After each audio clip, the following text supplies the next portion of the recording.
Hi, everyone. Welcome. Thank you so much for joining us tonight.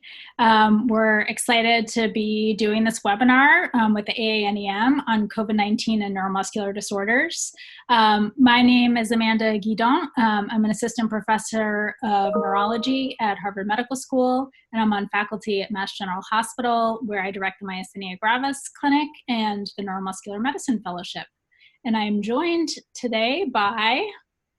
I'm GuidonAmato, and I'm at Brigham and Women's Hospital, and I'm the chief of the neuromuscular division there and professor at Harvard Medical School. And I started the fellowship, and after 20 years, turned it over to Amanda.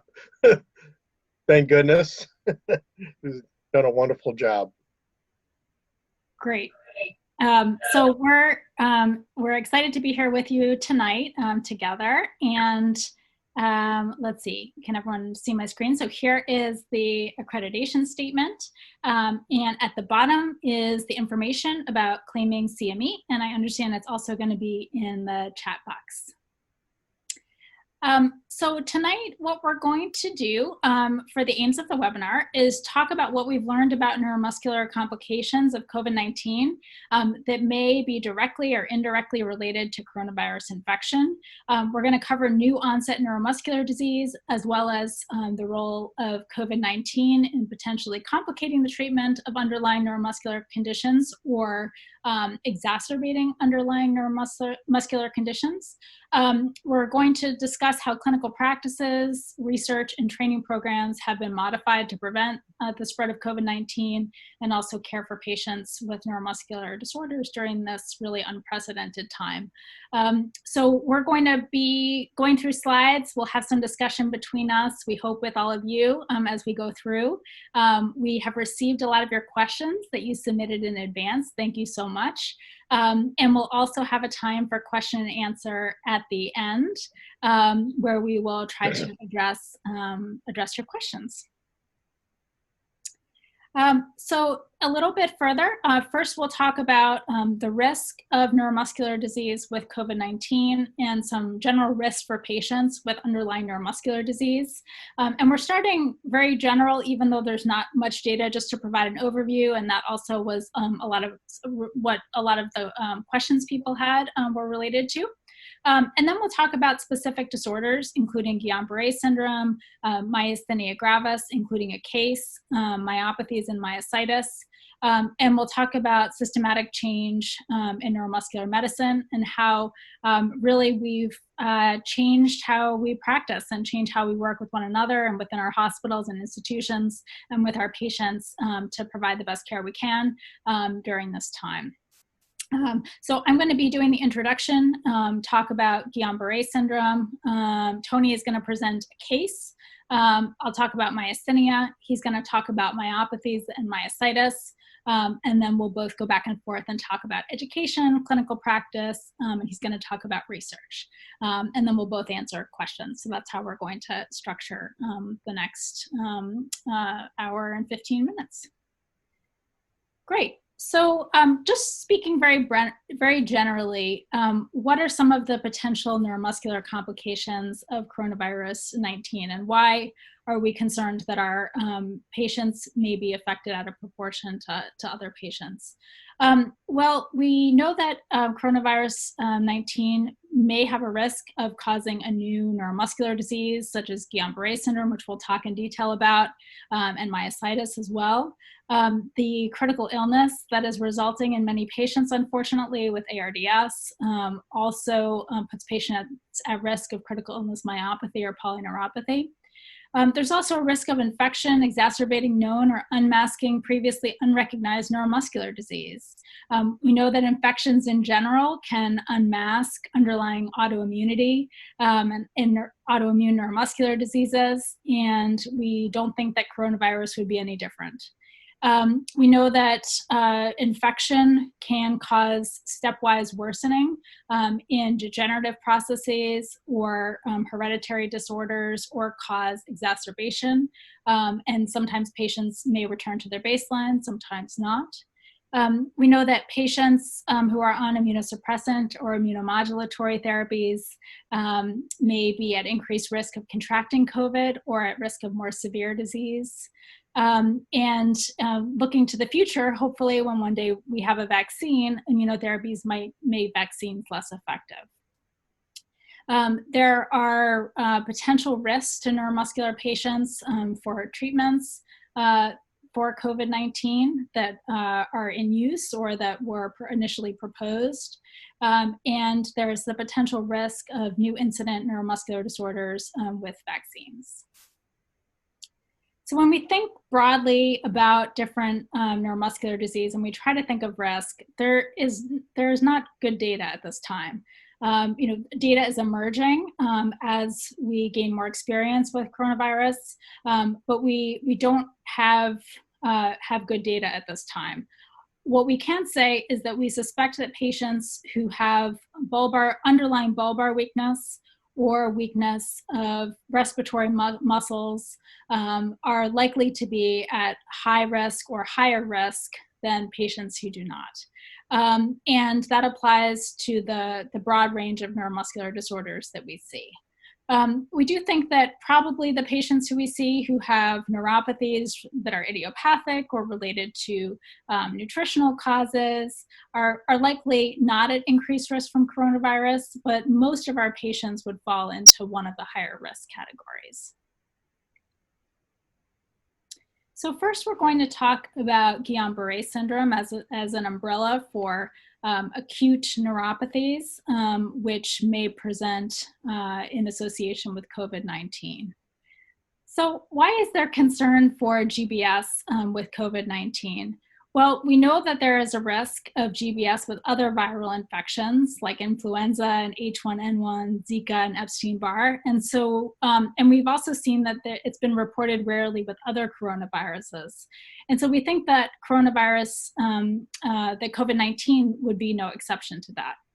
In terms of mechanisms for possible, for inciting an immune-mediated polyradiculoneuropathy, there is we think that it's due to molecular mimicry.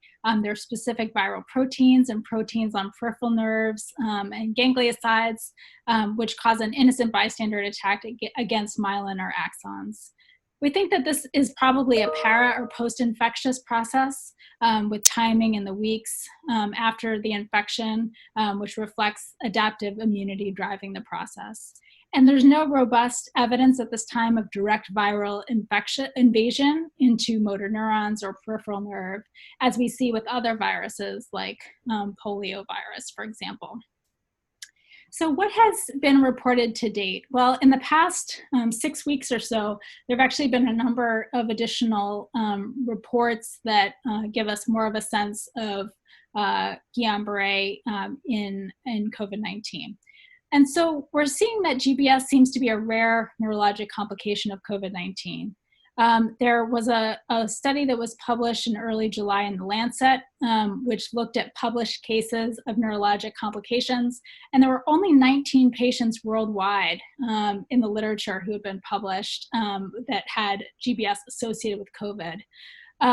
Of these patients, 6 were female. The median age was 63, though there was a large range. Interestingly, there was a median of 7 days after respiratory symptoms. Those several patients actually had neurologic symptoms prior to the onset of COVID symptoms. And so we don't know when they actually became COVID positive, but the association is not entirely clear. 3 patients had autonomic dysfunction. There was 1 patient who was an asymptomatic carrier. And there were a number of variants reported. So there were some patients who had variants with facial weakness and predominantly ocular muscles affected, and they're like a Miller-Fisher syndrome. In terms of electrodiagnostic patterns, 12 of 19 patients had electrodiagnostic studies. Of these 12, 8 had demyelinating features as the primary electrophysiologic pattern, and the remainder had an axonal pattern. Of these patients who were published, 15 were treated with IVIG, 8 were admitted to ICUs, and there were 2 deaths. 12 improved, and 5 had ongoing disability at discharge. Another registry that was published is the ALBA COVID registry, which came out of Spain. And this group, led by Romero Sanchez et al., which was published in Neurology in June, looked at their experience among multiple hospitals in March of 2020. And only 1 out of their 841 patients hospitalized with COVID had Guillain-Barré syndrome. Another case series has been published in the New England Journal. And this looked at they pooled 3 hospitals in northern Italy when the pandemic was most severe there. And they had 5 patients who had GBS after COVID.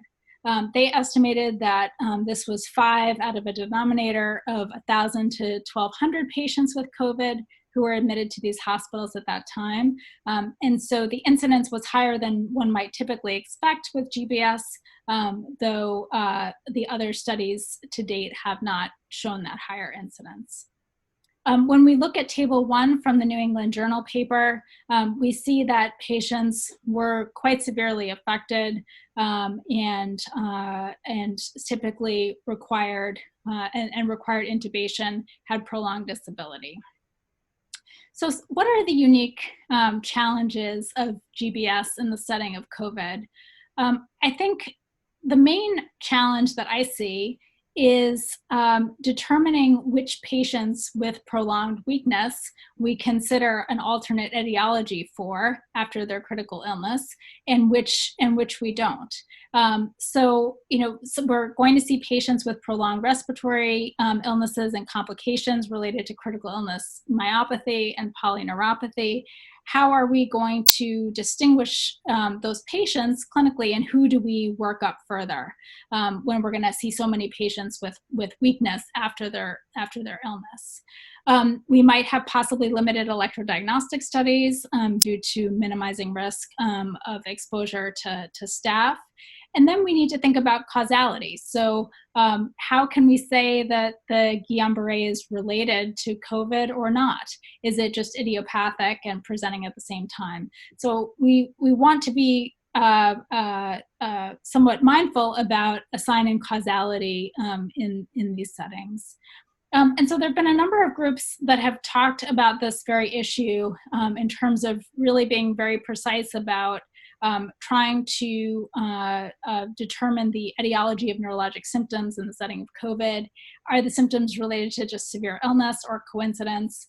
And they've outlined a framework for trying to assign association to be able to generate the best data as a community that we can regarding the true neuromuscular complications of COVID moving forward.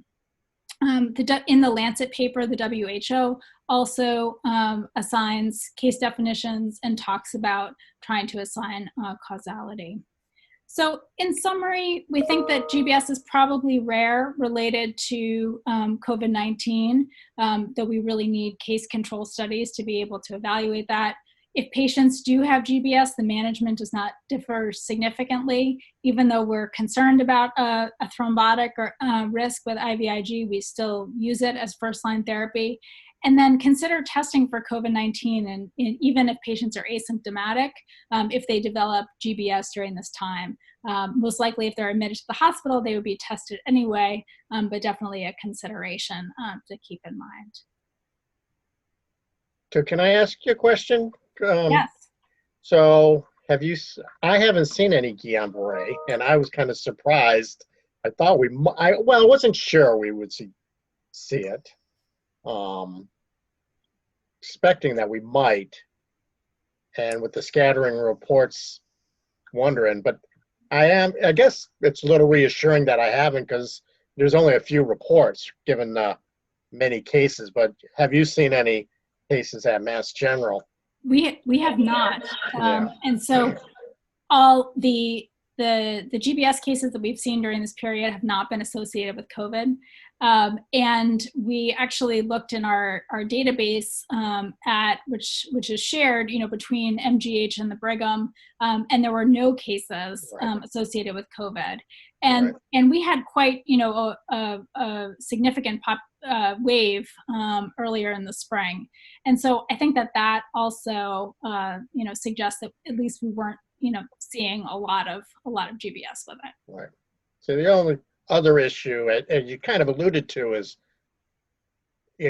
could these patients that we've seen in the ICU that are on a vent for weeks or weeks or weeks, if they developed a Guillain-Barré, we would have known, or never will know. Yeah. But you think you might pick it up from those that are more mildly affected in the community. But you would expect maybe they would come, but maybe they were afraid to come. So I think, so I was involved just to say, like in H1N1. So I worked with the CDC and Harvard School of Public Health, and when H1N1 came, and you really have to do like big case control, looking at mega data from insurance companies and how patients were coded, and see all the patients that were hospitalized or big, with COVID, and then subsequently with Guillain-Barré, and see if there's a risk and compare it to the prior years. I think we'll probably get those big papers in the next few years to try to understand this better. But that's my perspective. I did see some on the chat that a few people have seen Paula Ackerman mention she's seen one in Kentucky. Okay. So I think so. But I just wanted to hear your thoughts. So I guess I'll move on and present, as we move on, a myasthenia case that I saw, a myasthenic that developed COVID infection. So he was actually a doctor.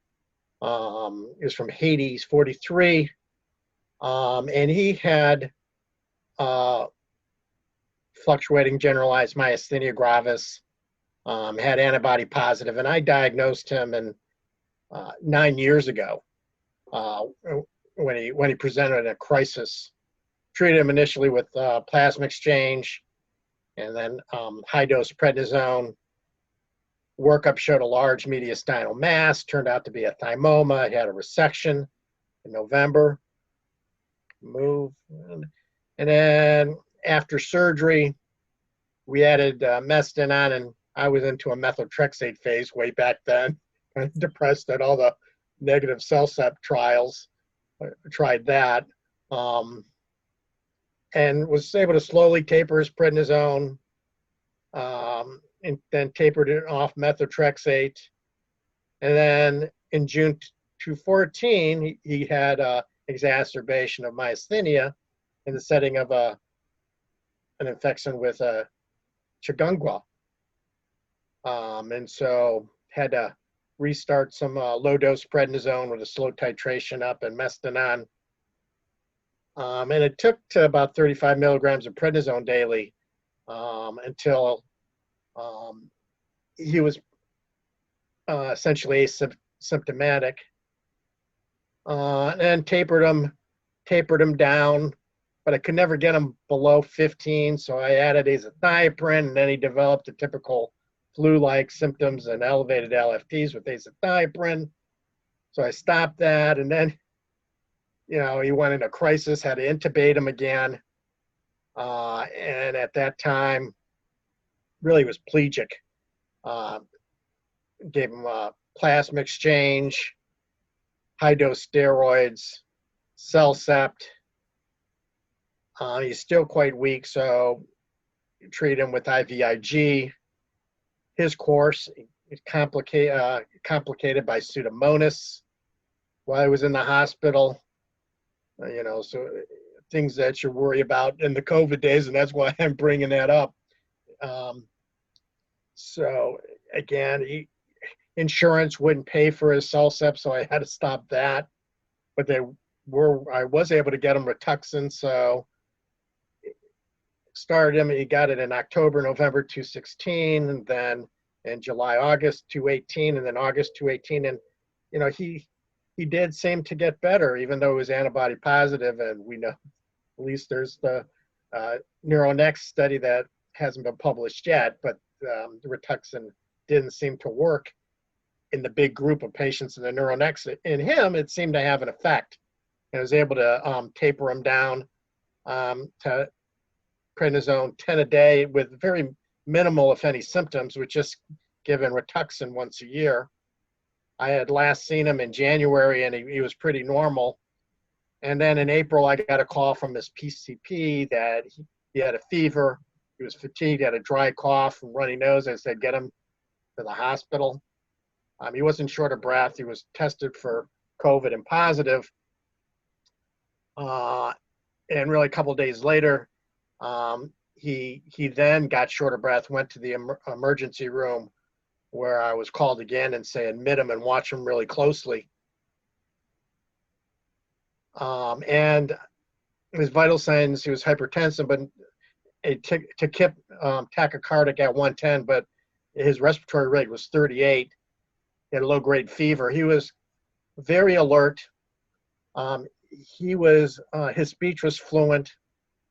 He would get very dysarthric when he would have his crisis, and he didn't have that, but he really was very short phrase, but it was really from his infection. I didn't think from his myasthenia gravis. I like to take a deep breath and see how long people can count to have an estimate of their FVC, but he couldn't take a deep breath because it would trigger a cough. And on exam, he had kind of had his baseline ptosis that was not worse with upgaze. His eye movements were full. He had his baseline facial weakness, no tongue weakness. Again, no dysarthria. He had normal neck strength. I kind of had him flap his arms 15 times. I couldn't induce any fatigue. So at least I felt reassured that he didn't look like he had worse myasthenia gravis at that time. But I told him to put him in the ICU and to watch him really closely. His white count was high. He had a high SED rate and CRP. Again, things we expect to see with COVID. His blood gas on nasal oxygen wasn't that bad, a little bicarb. But he had a nasty chest x-ray. Next. And we enrolled him in the remdesivir. We just got started. He was one of the first patients that was enrolled. That first day, his O2 requirement got worse and worse. His respiratory rates were in the 40s and 50s, and we had to intubate him. And at that time, again, his neck flexors, which were normal, he was able to lift his neck, and we couldn't overcome it in bed. Now it was easy to overcome. So 4-. And so I would open this up to, what do you think, Amanda, and how would you treat him in this situation? And the group, if you want to add in your chat. I can't see the chat on my screen with the screen sharing. Is there? There's nothing yet. Nothing yet? Okay. So you can tell us what you would be thinking and managing him. Absolutely. So, the question is whether he's having worsening of his myasthenia, which it seems that he is having some mild worsening, though, most of his respiratory decline seems to be related to COVID. He's hypoxic, he has a terrible chest x-ray, and he's, declining. I think that because he has some evidence of increased weakness, I still would treat his myasthenia. So I, definitely would treat him with acute therapy for worsening of his myasthenia during that time. And so I would give him, you mentioned he had IVIG in the past. In the past, he had IVIG, and he had plaques. He's had everything, right? And he got better, and he improved. Yeah. So in this situation, there's debate about crisis, and whether we use plasmapheresis or whether we use IVIG. The consensus guidelines suggest that There's a tendency to use plasmapheresis when patients are in crisis. I don't think that that's really the situation here. Additionally, in this setting, he has COVID, and to bring a patient or to pherese a patient with COVID is not a small task. You're exposing more staff. It's a long exposure with somebody in the room with them for a long period of time. And so I think that if we think that one might be equivalent to the other, it would definitely put me more towards using IVIG at this time. There's some concern about, as we talked about, the thrombotic events, stroke, MI with COVID, and so you wonder about an additive effect in giving IVIG in that setting. But I think I would still give it. So I would give him IVIG. In this setting, and his baseline steroids were at what when he came in? He was only on 10. He was only on 10. And so I would increase his steroids, potentially temporarily while he was in the ICU in addition to the IVIG, and then treat his COVID, treat him supportively. What did you guys end up doing? So I mean, great questions coming up on the chat. Some people would do IVIG, some people would do plaque, some people said they wouldn't do IVIG because of thrombotic risks that you see with COVID and also with IVIG. Some people wonder, would you do any, because this is really myasthenia crisis? And the answer is I'm not quite sure that it's myasthenic crisis. I think his crisis was the COVID, and it was pushing him maybe over the edge. And say, if a person had a UTI and they had, their neck flexion became 4, you wouldn't go and call it crisis. But he was, whether we call it crisis or not, I treated him with IVIG. I was worried about instability, vital sign instability, and it's a lot harder. And I thought maybe, if anything, I did think that maybe giving immunoglobulins early to patients with, I think might that help, rather than taking immunoglobulins out. And so I was thinking that too. Maybe, I don't know if there might be a beneficial effect of IVIG. At the time, people were talking about that as a possible treatment before we had convalescent plasma, right? And not even necessarily to treat COVID, because there wouldn't be antibodies, but other secondary infections. I treated him with IVIG, and I didn't increase the prednisone because I just didn't want to increase that risk at that time. We didn't know about a beneficial effect with steroids at that time. So I gave him IVIG, kept the prednisone at 10, and he actually did really well. I mean, I was worried for the long haul, because when he was in crisis in the past, he would be intubated for months, and he was only intubated for a week, and he got better. And so I think it probably wasn't a crisis per se, because I think he had a mild flare, but most of it was the COVID. But I think there was enough of a flare and enough of the thing that made me worry. I didn't want to wait, so I pulled the gun early. But he did well, and he was pretty much back to his normal baseline within 2 weeks. I just saw him this week, and he's perfectly normal. So that's great. And I think also what put me towards treating him, even though I agree that the myasthenic exacerbation was not the primary driving force behind this, was that, he had a history of crisis and prolonged intubation related to his myasthenia. And so, we know that his myasthenia could be severe, and so that would, put me more on the spectrum of treating him.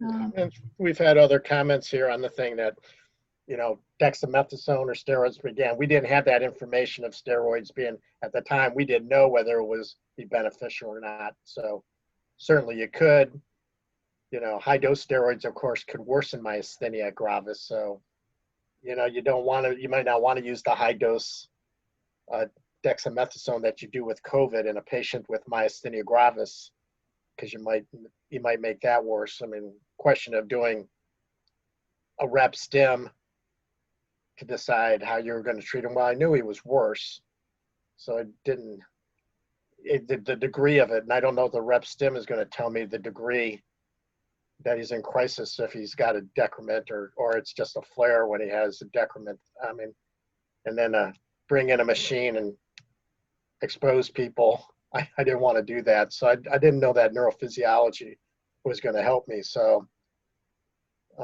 that was just my thinking. I totally agree. I don't think results would change, your management one way or the other. And so, I agree that it's not needed there. And so in terms of the, short-term treatments for myasthenic exacerbation with COVID, we talked about IVIG versus plasmapheresis. If patients are septic, in the setting of COVID and their critical illness, we would not use therapeutic plasma exchange. Corticosteroids, we talked about, we'll talk a bit more about it. Eculizumab is another possibility, not as rescue, but as intermediate therapy, though that could be challenging in acetylcholine receptor positive patients. It's not thought to worsen COVID outcomes, though obviously we don't have, that's based on mechanism, we don't have data yet regarding that. But it's quite challenging if patients are an inpatient or in a rehab to be able to perform that. It's obviously very expensive. And then rituximab, if the patient had MuSK, we sometimes use it in the short term. However, we do have concerns about use in COVID due to prolonged B-cell depletion, and so we are not using it as readily unless there are no other good treatment options in COVID. So other considerations for this patient and his hospitalization. So proning is a technique which is used to improve oxygenation in ARDS. There are proning teams, and patients, even if they do not have ARDS, if they're having desaturations, proning or just having patients lie prone can be helpful in preventing that worsening. This can be challenging in patients with neuromuscular disease, with myasthenia, if they have bulbar weakness or neck weakness, or another neuromuscular disorders if there's kyphoscoliosis. Also, non-invasive ventilation, that was not an issue in this patient, but it could be in others. It's been limited due to concern for increased viral transmission. Methylprednisolone we talked about, so there is some data to support pulse dosing in severe COVID, so on the order of 500 milligrams times 1 at the beginning of disease, though it may worsen weakness in myasthenia. So it's a risk-benefit discussion. Other considerations potentially for management in patients with myasthenia. So tocilizumab has been in trials for COVID. It's a humanized IL-6 receptor monoclonal antibody. IL-6 stimulates production of autoantibodies from plasma cells. Tocilizumab is approved therapy for T-cell induced cytokine release syndrome, and that's why it's being used in severe COVID in patients who have high IL-6 levels in clinical trials. It has been reported in 2 patients with myasthenia in the past, in the literature even before COVID, and so there is definitely an overlap in these populations, and it remains to be seen whether some treatments might have dual benefit if they are proven effective for COVID. So possible in terms of thinking about the myasthenic patients in general, and all of our patients who are on immunosuppressive therapy, we think we don't have good data about the magnitude of increased risk of contracting COVID or having more severe disease at this time. This is a very common question that we ask and patients have, but we do think that there is likely an underlying increased risk, possibly increased even further with multiple agents or high doses of cell-depleting therapies. There is also likely an increased risk, as we talked about before, related to swallowing or respiratory muscle weakness. And so patients with myasthenia may be at increased risk of contracting COVID or more severe disease, though again, we don't have estimates on the magnitude of increased risk at this time.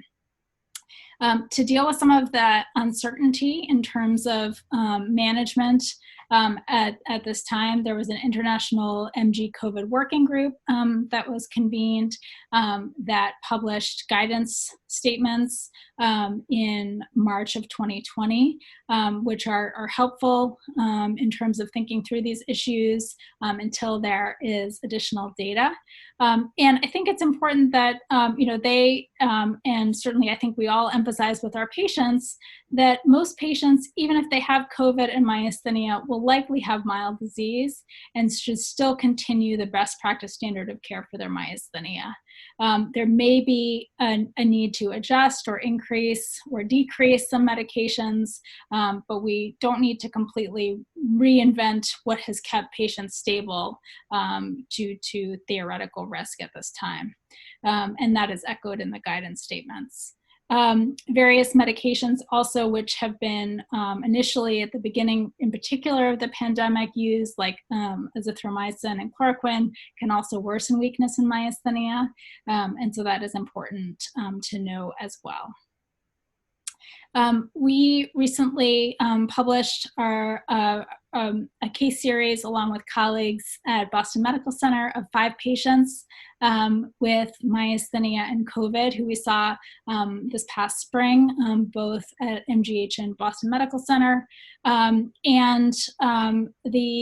was quite a varied population of patients with myasthenia, mostly acetylcholine receptor positive, though we had one MuSK positive patient, a variety of ages, all the way up to age 90. All the patients were on immunosuppressive therapy, and 2 patients had a history of crisis prior, though all were under good control at that time. And obviously this is a small case series, but we thought it was helpful just at the beginning of our understanding of the interaction of COVID and myasthenia to be able to see some of the varied outcomes of these patients. And what we found was that there were 2 patients who were intubated, 1 patient who required additional ventilatory support. All patients were admitted, though 1 patient was admitted for another indication and not COVID. 4 out of the 5 patients survived. The 1 patient who was still admitted at the time of publication unfortunately passed away. And he had a history of crisis prior to this admission for COVID.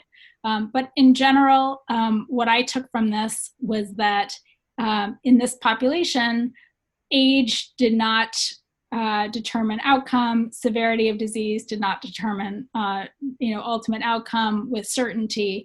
And so there are obviously many variables that are patient factors, factors related to medications, the myasthenia, and COVID itself, and the different subtypes of COVID, which need further study before we can predict the course of any one individual patient. And so I think it's helpful to keep in mind. In terms of questions that patients have who have myasthenia or other disorders that require immunosuppressive therapy, really what I've found in my practice, and I'd be interested to hear, what your experience has been, Tony, is that, patients are really struggling with this. So they're really struggling about what the acceptable risk is that they're willing to take in terms of just daily activities, even with, face coverings and all the steps that are recommended to reduce risk, and then balancing that with their neuromuscular disorders. Can they go to work safely? How much social contact can they have, even with precautions? And then how much contact can they have with elders or with children? And talking through details of these things, I think, can be really helpful to try to focus on risk mitigation and that balance, which is going to be individual for each patient. And then different treatment questions. So some patients decided that they wanted to postpone making decisions about starting immunosuppressive therapy initially at the beginning of the pandemic. And if their myasthenia was stable enough, that was okay. But now, we're in a prolonged course in the pandemic, and patients, and we're not able to delay treatment choices. And so, I think in some ways management has become harder as time goes on, to be able to walk through these issues. What has your experience been, Tony, with this? I think it's a mixed bag. In a way, I was going to say sometimes it's easier in a way too. So yeah. So I'll just say in terms of myasthenia, I know of 4 of my myasthenics that got COVID, and only the one who I mentioned was any worsening. So that's interesting. I was wondering whether there might be any cases where COVID unmasked a previously undiagnosed myasthenia, and I haven't seen that or aware of that, because you wonder infections might bring something on. So that's it. In terms of treatment, I am more cautious. I think we're also probably not seeing a lot of worsening because our patients are just scared and freaking out, and they're not the ones that you're seeing in Walmart screaming, "I don't want to wear a mask." That's not our patients, right? I mean, they're the ones that they know they're at high risk, and they are social distancing and wearing masks, and I think they're super cautious in a way sometimes. So it could be a double-edged sword. One is I'm getting less calls in terms of, the people that call me. When they have a bad day, should I increase my prednisone or something? And you don't want to do that because you're having a bad day. So I get less of those. But then you also worry, boy, I don't want these people to avoid contacting me or using steroids if they really need it. But I haven't seen that with myasthenia or my big myositis or CIDP practice. So I'm cautious, and again, if there's the question of using IVIG or steroids or something else, I'm usually leaning more towards a trial of IVIG and trying to get insurance companies to cover that, which they might be a little bit more reasonable with IVIG.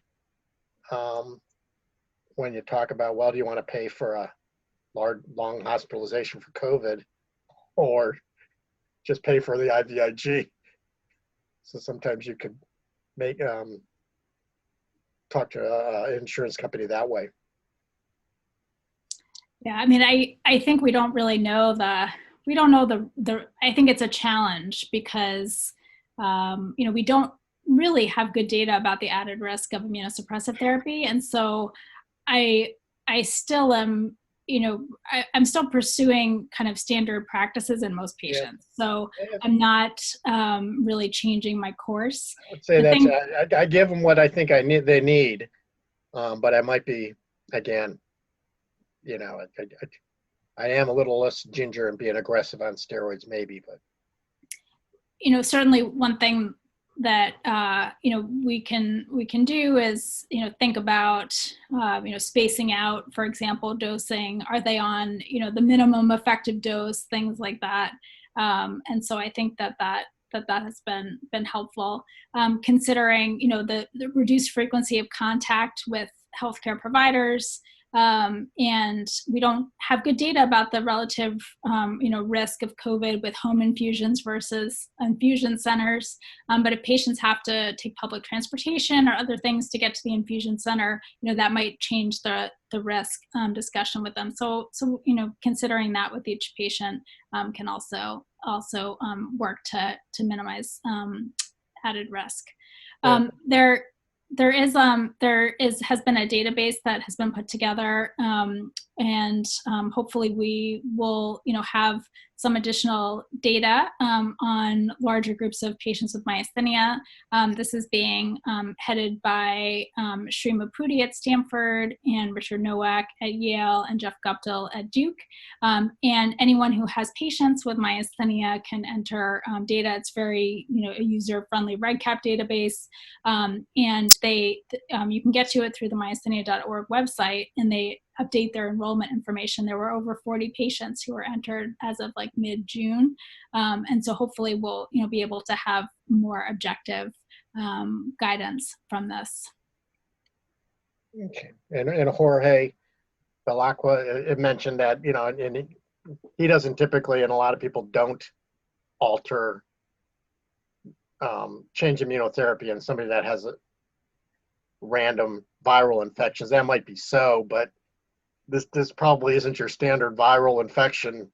But did mention also that there's some preliminary evidence and that maybe some immunosuppressive agents might be beneficial in COVID patients. So, I mean, again, I think very good comments. So we'll move on, and I'll just want to talk a little bit about COVID and myopathies.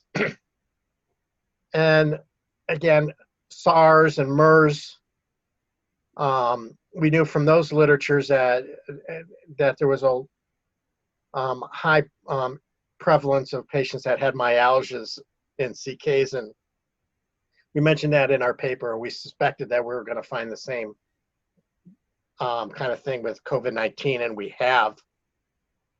So there's been a number of large series, first from China, so Wang and Chen, and published, I think that came out in Lancet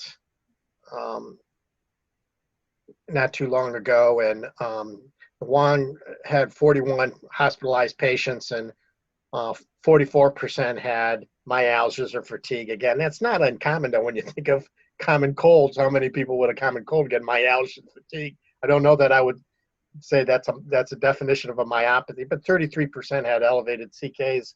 We usually don't check CKs on ourselves too when we have a cold or a flu and myalgias, but and then Chen saw a smaller number, 99 patients, and 11% had myalgias and 13% had CKs. And then another series published in JAMA 214 talked about defined muscle injury as having muscle pain or a CK greater than normal or 200. And they found this in about nearly 11% of their patients overall, a little bit more common in patients that had more severe infection with ICU, so 19% as opposed to just under 5% that had less severe COVID. And then a couple of large meta-analyses. So Li et al. Had a meta-analysis of 10 reports from China encompassing nearly 2,000 patients, and again reported about 36% had myalgias or fatigue. Only 3 of the 10 papers looked at CKs, and they ranged from 13 to 33%. And then Borges de Nascimento just also had a large review of 61 studies, which included nearly 60,000 patients, and noted that, again, muscle aches and fatigue was 36%, but they didn't look at CKs.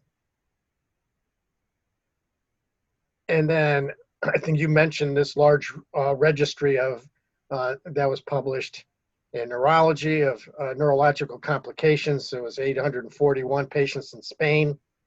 Again, myalgias were present in 17%. On admission, CKs were elevated in about 9%, and very high, rhabdo was in about 1%.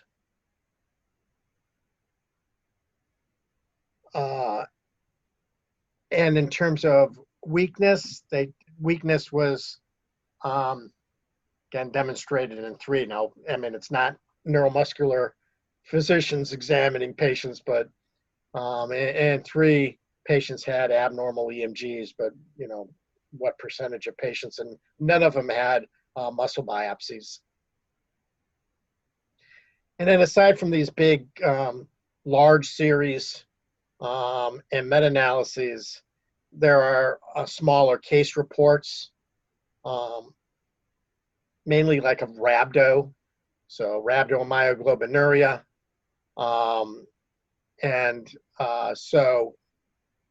some of them occurring late in the course, and some, as you'll see, presenting as the manifesting feature. Can we go next?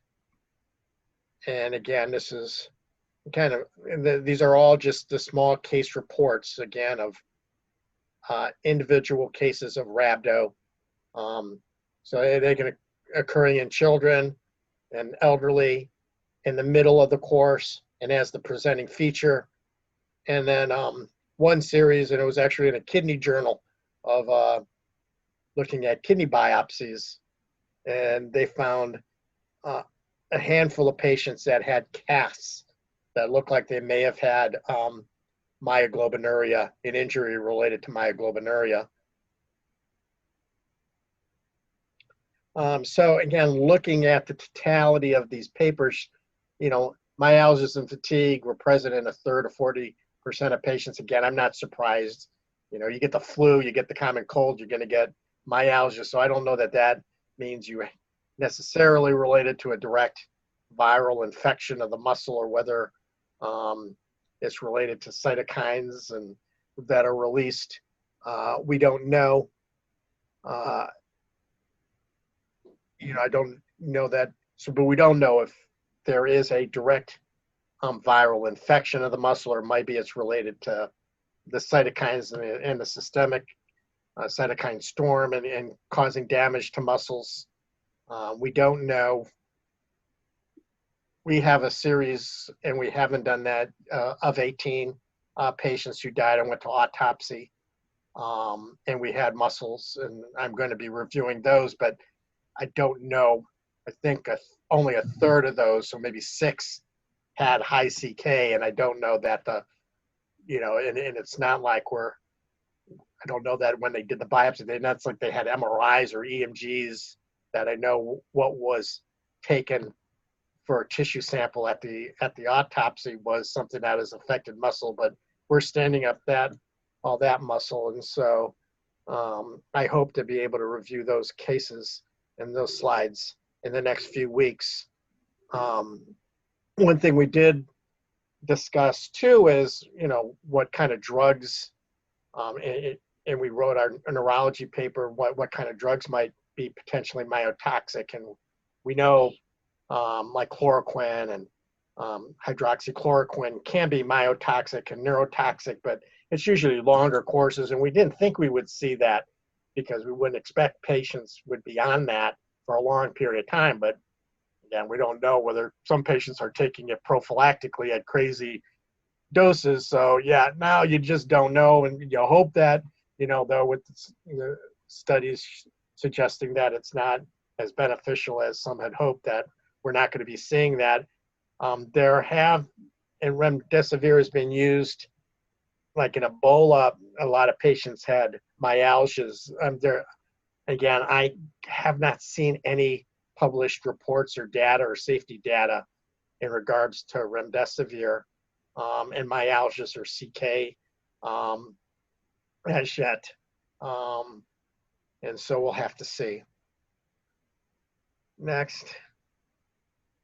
And then again, I guess what you kind of alluded to also when you talked about myasthenia gravis, I was trying to get at well, what other kind of autoimmune conditions and neuromuscular conditions we share stuff with rheumatologists, and rheumatologists treat myositis as well. I can say that I haven't seen any buddy that's developed, say, an autoimmune persistent myositis with COVID. And I'll also say in my large population of inflammatory myopathies, I don't remember having anybody who I follow with myositis actually get COVID. So I can't tell you. And I think, again, these patients are hunkered down.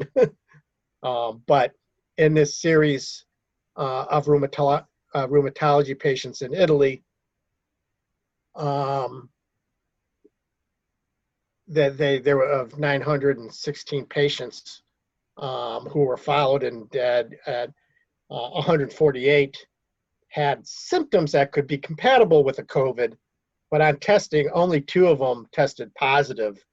And so again, and they were on a lot of immunotherapy. So again, I come to the point is, is it, you don't want to say that you don't have to worry about immunosuppressive therapy. I think these patients are hunkering down, but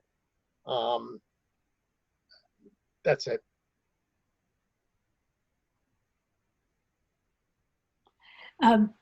Did any of the papers that publish CK data look at any other inflammatory markers, in conjunction with CK?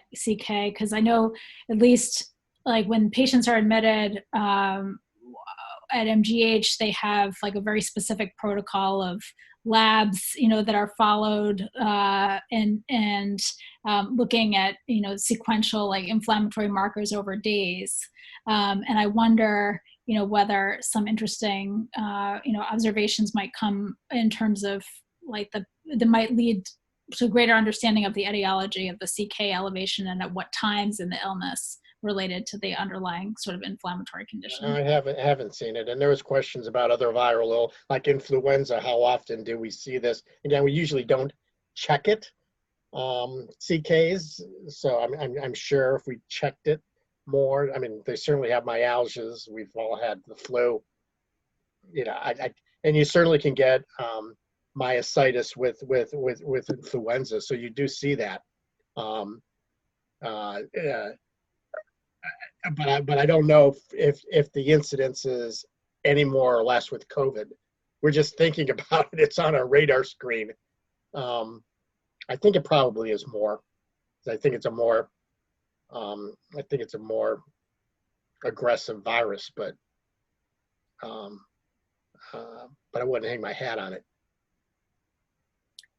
So I can't see the chat. Any other questions? That was it. I was going through the chats as. Okay. Should we go to poll questions? Yeah, let's do it. All right. Great. So we have just a series of poll questions, and there should be a way to vote that comes up on your screen. And so the first question is, what is your current practice like? So A, have you returned to pre-COVID mix of clinic and EMG? Do you B, have a mix of virtual and in-person care, but in-person clinical care is still restricted? Or C, in-person care is completely restricted? So we'll give a minute for everyone to answer that. And I guess it depends on where you live. Because we're doing okay now in Massachusetts, but I think if you're in Florida or Texas or they're where we were back in April. Yeah, absolutely. So, Sherlyn, should we keep going with poll questions, or are we going to go over the answer for each one as we go?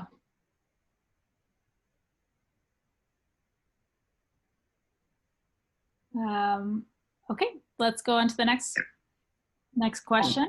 Anna, will you close the poll? Oh, let's see.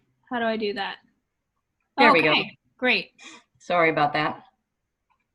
This is okay. So let me read that out. So, so what is So 40% said they returned to their pre-COVID mix, and 56 say it's a mix of virtual and personal care.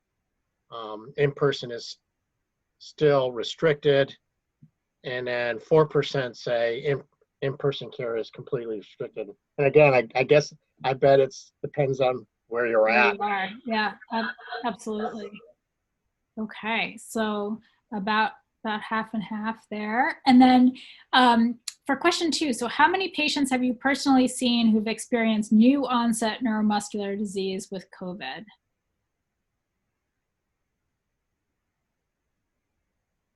New onset.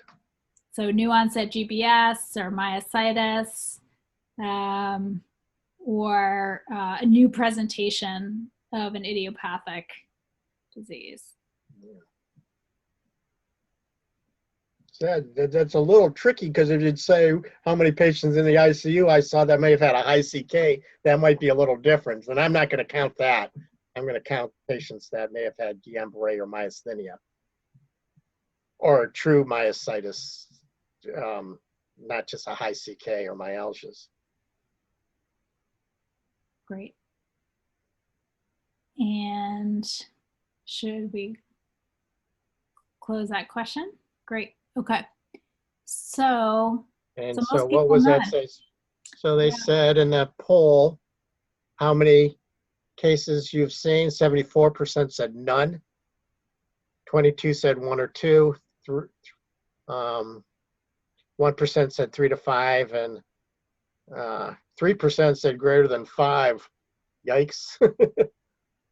That's interesting. And I know some of you have talked about having established COVID neurology units. And so if you have an established unit and you're seeing those referrals, you may well see more. Okay. So question 3, how many cases of neuromuscular disease worsening following COVID infections have you seen?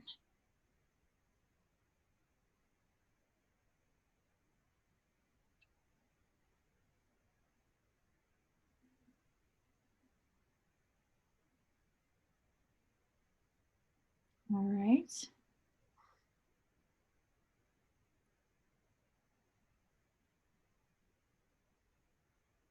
We still waiting? I think so. Let's see. Oh, there it is. So we had none and 79%, 1 or 2 and 18, 3 to 5 and 3, and nobody had more than 5. So that's reassuring. That's reassuring. Yeah, look at that. Okay. And so next question, how often is your medical decision-making currently affected by COVID in your routine neuromuscular clinic visits?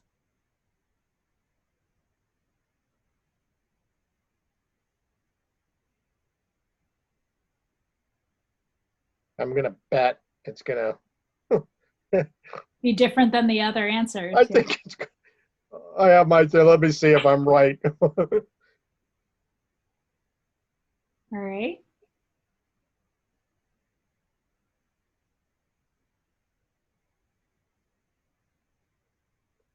I was going to predict we're going to see a bell.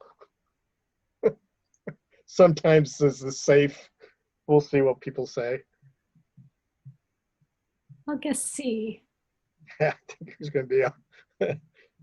And Yep, yes, you got it. That's a perfect bell. What did I say that? Look at that. 7 said none. 25. Can you see these, Amanda? Yeah, I can. Oh, so you can't. I've been reading them because I didn't. No, that's great. But this is the perfect bell-shaped curve here, isn't it? Wow, that's really interesting. Yeah.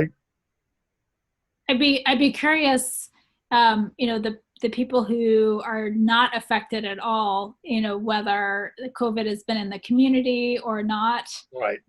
And, obviously I think this is going to be really geographically dependent, which is really interesting.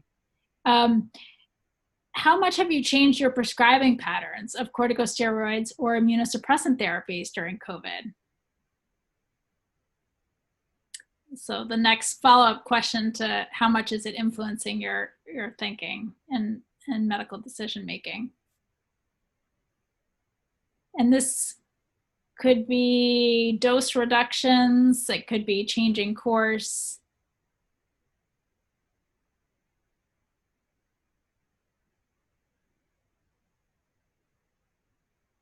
I think I'm falling right in the middle of the bill on this one. All right.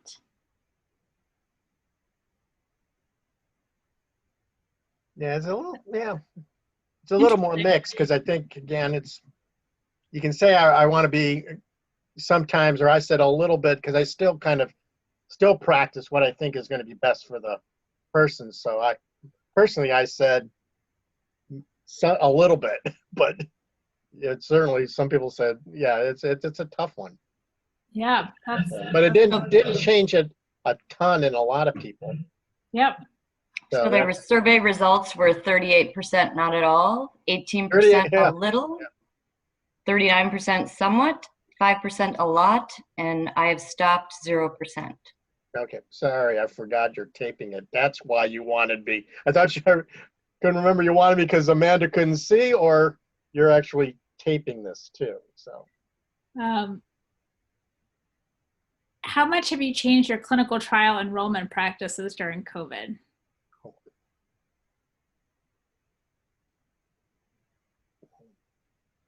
All right.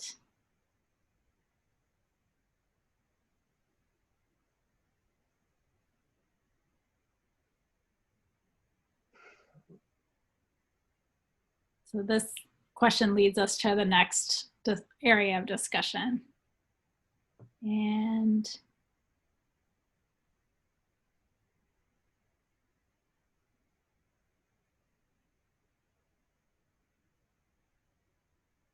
so 40% said not at all, 17% said a little, 8% said somewhat, 21% a lot, and 15% said I've stopped enrolling altogether. So that's a lot, too. yeah. So again, a mixed bag. Probably again depends on where you're at. Okay, that's good. So then it kind of leads in to the research impact. And again, I think there's impacts on studies that you're trying to get started and studies that are ongoing and you want to compete. So, in starting up trials and trying to close out, they've been hampered by, again, a lot of times you need to have a site initiation visit by the sponsor. You need to have, as you know, those involved in studies, routine monitoring by the sponsor. And a lot of hospitals in the MISCs are not letting outsiders come.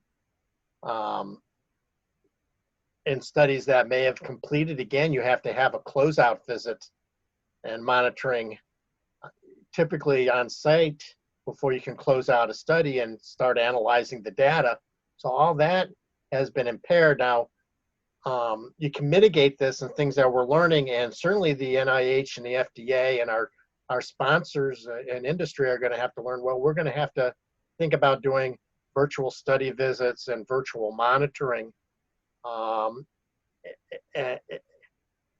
we're just going to have to probably learn how to do that more and more. And so some are doing that, but some, and I think FDA and NIH are okay with it. Some of the sponsors, though, are still kind of a little hesitant in my experience.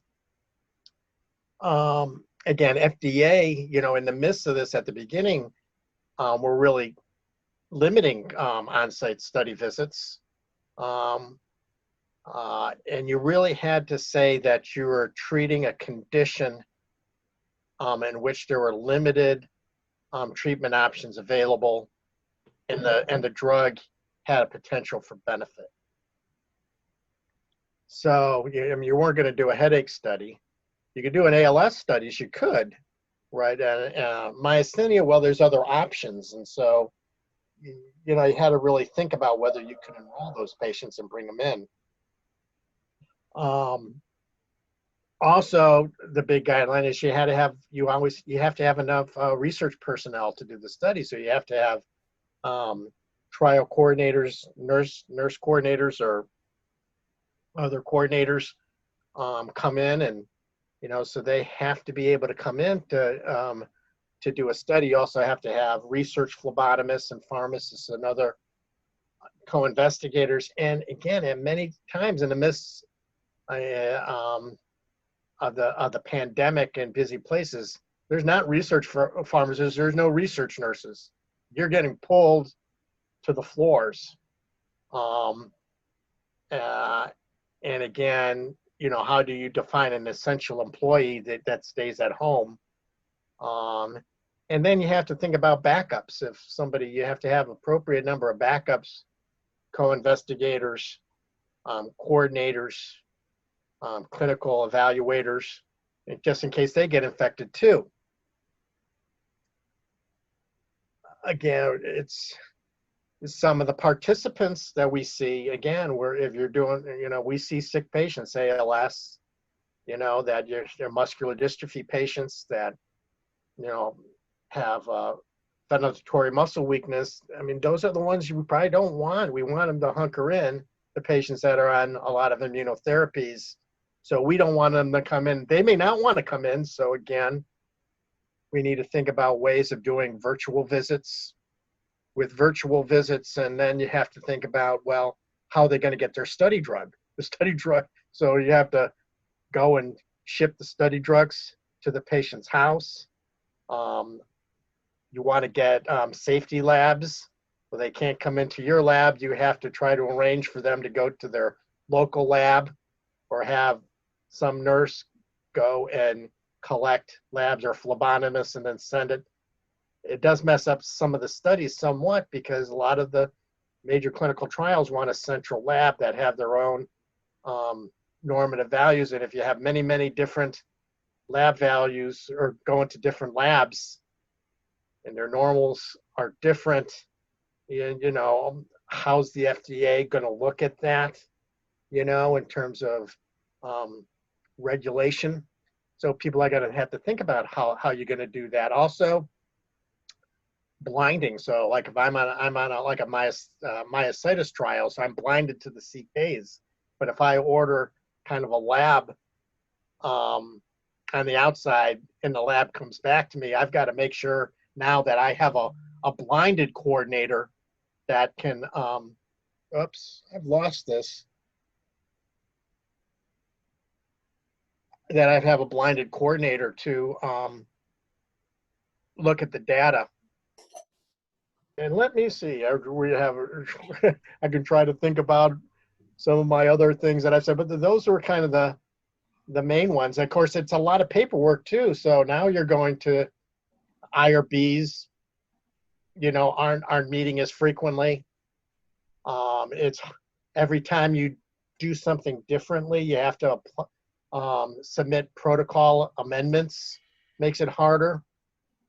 Anytime you deviate, now somebody misses a blood draw or you're getting it, those are all protocol deviations, and they have to be submitted to the IRB. So it's, again, it's acknowledged that this is going to happen, but it does create more paperwork in terms of, say, funding. We know enrollment, because of all this, enrollment is slowing down. So we're not going to get the answers. We're not going to enroll patients as fast. Again, I think that has an issue with, say, NIH grants and stuff like that are limited if you got an NIH grant for 3 years, but now your 3-year study is going to be a 4.5-year study because the enrollment is going down. How are you going to make up? So you can do carry forwards, but carry forwards limit, and you still have to pay your staff during that period of time. Unless you're going to furlough them, and then you furlough staff, which is awful to think about. Turn the host over to me. And what's that?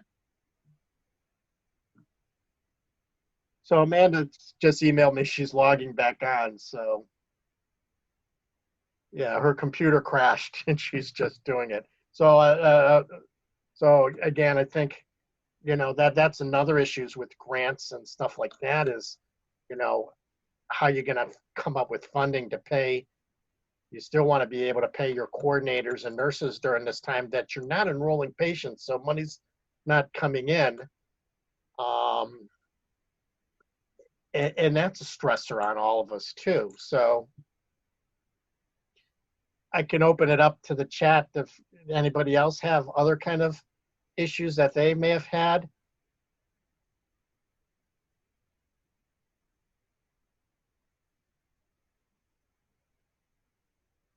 Yeah, go if you have some questions, just write them in the chat box.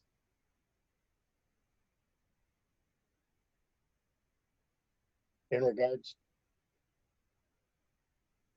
So one of the things where we're going to talk about fellowships and stuff. Well, fellowships are going. We started in, 2 weeks ago.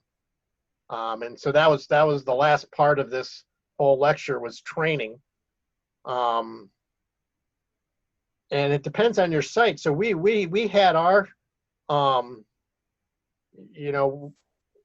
it hit us in April. So hi, Amanda. So I kind of just did the research thing on the fly. Excellent. I was going to say, I hope you went to the question and answer early. My computer just auto shut down. So we were kind of went through the research spiel. Perfect. And some of the questions started coming up about, interesting enough, fellowships and training. Okay. And I think that was the next thing we were going to talk about, right? Yep, absolutely. So why don't we go to that? Yep, let me just pull the slides back up. I mean, there was comments from people also along that they've seen Bell's palsy and brachial plexitis, and I'm not surprised. Absolutely. Personally, I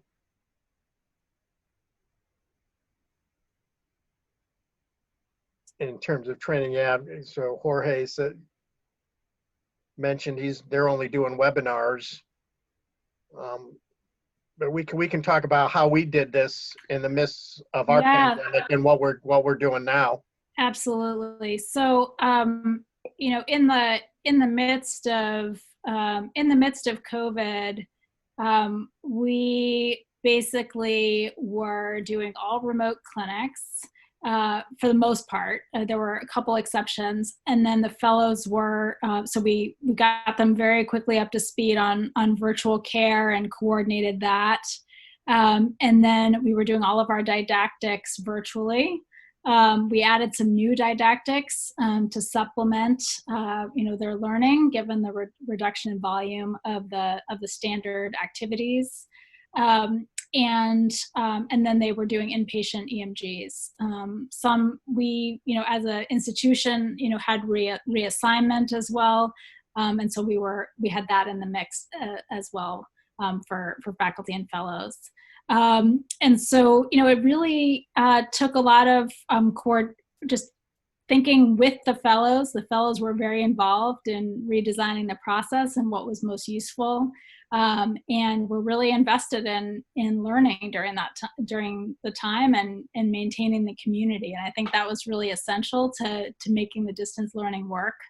And so it was really a group effort. And we got it lucky because it happened after three quarters of the year. I mean, if you're in the communities now that are getting hammered now with new fellows, that would be tougher, I think. I think so too. I mean, one thing that we've done is we have a larger program, so it works. But we've instituted like a Teams platform where we share cases, we talk with one another, we can chat, and that helps with providing resources, and then also a forum for discussion and then additional teaching. We were, it's hard at the beginning of the year to get people up to speed and to have those added challenges in the ramp up process. We've done some additional online, training with help from Sanjeev and the Nandakar and the AANEM's excellent, resources. We've really, used those good resources to supplement our teaching as well, and that's been very helpful. And so we've used some of those strategies to work with the fellows during this time. I think that ultimately the fellows are getting exposure, and they're learning differently. They're learning some new skills. But as a community, we do have to put extra effort, I think, into making sure that they have the fundamentals. We also, along with Chris Doty, who's now Associate Program Director, we did a mock oral exam at the end of the year. And we're going to do that again at 6 months and then a year this year, just to have an additional kind of method of discussion about cases on a one-on-one basis in a more formal way. And that the fellows really liked it, and found it to be really helpful, and we had fun doing it. And so that was another thing that we added last year to address some of the reduction in volume. Biopsies has been affected because one is you couldn't do elective biopsies because you're preserving PPE. So, unless it was going to be something to change management, like a inflammatory myopathy, you weren't going to do it, and it would be hard. And then also it's hard to get the fellows in there too, because you're not social distancing, around a biopsy. And then that also means fewer cases are coming to pathology to read. And we're not sitting around a multi-headed scope also, which, because of social distancing. So you're really kind of having it projected on a big screen for teaching purposes. So it did hinder some in terms of muscle and nerve biopsies. And we also adapted the pathology conference, so we have the pathologists actually in with the slides, and then are able to project. Obviously, it's not the same, but just to maintain some of the teaching experience. And so we have about 5 more minutes left, and so just from a clinical standpoint, there really have been challenges that we faced with each wave of it, and we're going to see other colleagues in other parts of the country going through those challenges. And if we can learn from people who've gone through it and help one another out, it can be very helpful not to reinvent the wheel. I think that this recent paper in Muscle and Nerve about ALS practices within the NEALS consortium was really very eloquent in terms of how it talked about the challenges and opportunities and outlining some of those things. We've been working with telemedicine and really exploring how to use that and where it's most appropriate, where it's most useful, and where it's more limited. And we know that there was the telemedicine webinar a couple weeks ago, which went through this in more detail. In terms of resumption of routine electrodiagnostic studies, so we're doing routine electrodiagnostic studies with PPE right now. It's going well. And we're generally working with the guidance statement. We're working with our own institutional guidance, which is generally consistent with the AANEM guidance that was put out. Some things that we're doing: we're staggering appointment times, rooming patients immediately upon arrival, making sure that patients wear hospital-issued masks, not their personal masks, and then obviously PPE for staff, social. What do you mean? I would say, what do you mean by PPE for staff? Yeah. So are you meaning N95s, or are you just meaning surgical masks? Are you gowning and gloving for every single thing, like gowning and gloving on a nerve conduction? Or just gloving for your EMG? Yeah, so what we are doing, we are wearing surgical masks and face shields, and then we are wearing gloves for all procedures. And then gowns are kind of optional, but we're not changing, gowns between patients. So if some people choose to wear gowns, some people don't choose to wear gowns. So it's not part of the institutional requirement. But we're wearing surgical masks. There are some people who, when we're doing single fiber EMGs or requiring more close contact and proximity with the patient for longer periods of time. Some people are wearing N95s in that situation, but otherwise we're doing surgical masks and face That's what shields. I use. Surgical mask. Um, Personally, I haven't used a face shield, but I wear glasses. And usually I'm supervising the fellows, but they're not using, at least at the Brigham, they're not using them. Yeah, it's been different even between our two institutions. What the recommendation was. So which is interesting. Obviously, we're talking about patients who are not confirmed, COVID positive. We're talking about just patients coming in on the outpatient setting. For all patients who are COVID positive, we're doing full PPE N95s in the inpatient setting. Everybody's, I think it's all option. It's what you feel safe. I mean, we get everybody has to do the screening. All patients get, are screened the day before, and when they come in, they're screened and given a mask. So we're not I think doing a lot of people. Yeah, I mean, there's a lot on the chat. People are say everybody's COVID positive until proven otherwise. So some people are just wearing the N95s on every single patient and gloves and gowns and face shields, and then other people aren't. So I guess it depends on where you're at, I think. Yeah.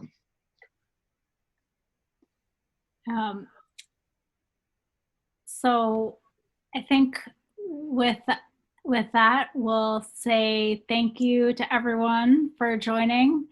Thanks so much to the AANEM, and it's been great to spend this time with you. And thanks everyone. Have a great evening.